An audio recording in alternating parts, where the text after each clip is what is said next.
দেখাবো কিভাবে কিভাবে কিভাবে কিভাবে পর্দা ফাঁস করা হচ্ছে। ডক্টর ইউনূস কিভাবে অন্য কথা শুনে দেশ চালাচ্ছে। এই দেশ তো বাংলাদেশ রাখবে না।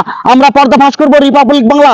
আমি ময়ূক আমার চ্যানেল মিনি চ্যানেল না, ওই বাংলাদেশের আমি ওই চ্যানেল আমি পালি না। আমি রিপাবলিক বাংলা, আমরা সব বলে দেই, আমরা বাংলাদেশের সব বলে দেবো। এখন সংখ্যালঘু এবং বাংলাদেশের জনগণরা খুব কষ্টে আছে। আমি দালাল ময়ূক, আমি কলকাতা থেকে রিপাবলিক বাংলা, আমি দালাল। আমি মাঝে মধ্যে এরকম দালালি করি বাংলাদেশের সব বিষয় নিয়ে। আমি জানেন আপনারা ময়ূক, আমি সব ফাঁস করে দেবো।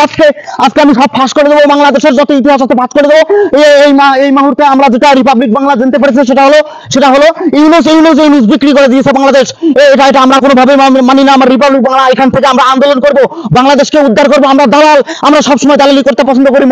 আমি ময়ূক চন্দন, আমি রিপাবলিক বাংলা। আপনারা জানেন আমি মাঝে মধ্যে এরকম শয়তানি করি বাংলাদেশের সাথে। রিপাবলিক বাংলা ইলিশ কিন্তু দিয়ে দিচ্ছে, ইতিমধ্যে ইলিশ দিয়ে দিচ্ছে, আপনারা দেখেছেন। তারা মিনি করেছে।